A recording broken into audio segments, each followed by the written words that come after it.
এরা রাস্তার রাজা, মানে না কোনো নিষেধ বাধা, মহাসড়ক দাপিয়ে বেড়ায় অবাধে, তবুও যেন দেখার কেউ নেই। ঠাকুরগাঁও জেলা শহরের প্রতিটি সড়কের চিত্র এখন এমনই। ব্যাটারি চালিত ইজি বাইকের দখলে সড়কগুলো। প্রধান সড়কের উপরে দাঁড়িয়েই যত্রতত্র ওঠানামা করছে যাত্রীরা, যার ফলে যানজটের পাশাপাশি সময়ে অসময়ে ঘটছে ছোট বড় দুর্ঘটনা। তবুও যেন কার্যত পদক্ষেপ নেই প্রশাসনের। ফলে প্রতি বছরই এসব যানবাহনের সংখ্যা বৃদ্ধি পাচ্ছে। আর এসব যানবাহনের সংখ্যা বৃদ্ধি পাওয়ায় জেলার সড়কগুলোতে তীব্র হচ্ছে যানজট। এতে চরম ক্ষুব্ধতা দেখা দিয়েছে সাধারণ মানুষের মাঝে। এই অবস্থায় পার্কিং এর নির্দিষ্ট স্থান না থাকাকে দায়ী করছেন চালকরা।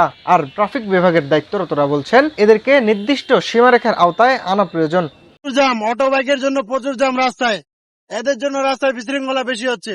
অটোওয়ালাদের নির্দিষ্ট কোনো প্রশিক্ষণ নাই এবং নির্দিষ্ট স্থানে ওরা দাঁড়ায় না। এই যে এটা একটা মেইন রোডের মধ্যে তারা দাঁড়াইছে হচ্ছে কতটা জায়গা ডিস্টেন্স রেখে, মানে রাস্তা ব্লক করে দাঁড়ায় আছে। প্রতিনিয়ত যানজট এবং অটো ইজি বাইক অনিয়ম ভেবে যাত্রী ওঠানামা সহ নিত্যদিনের এটা আমাদের ভোগান্তি।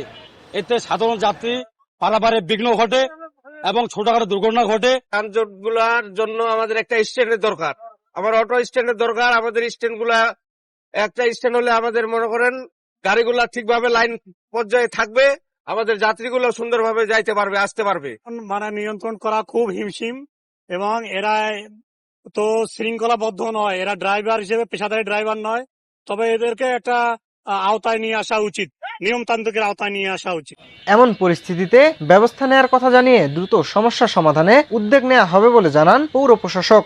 স্থায়ী সমস্যা সমাধান করার জন্য আমরা কয়েকবার বসেছি। সেটার জন্য আসলে এই অটোগুলোকে স্থায়ীভাবে আমাদের যে পৌরসভার বাইরে আনরেজিস্টার্ড যে অটোগুলো আছে সেগুলোকে আমাদের এই পৌরসভার ভিতরে প্রবেশ একেবারে বন্ধ করতে হবে। সেটা একটু চ্যালেঞ্জিং, এটা আমাদেরকে আবার সব স্টেক হোল্ডারদের সাথে বসে তারপর সিদ্ধান্ত নিতে হবে। জেলার 5টি উপজেলায় এ ধরনের যানবাহনের সংখ্যা প্রায় 10,000। প্রতি বছরই এসব যানবাহনের সংখ্যা বৃদ্ধি পাওয়ায় জেলার সড়কগুলোতে তীব্র হচ্ছে যানজট।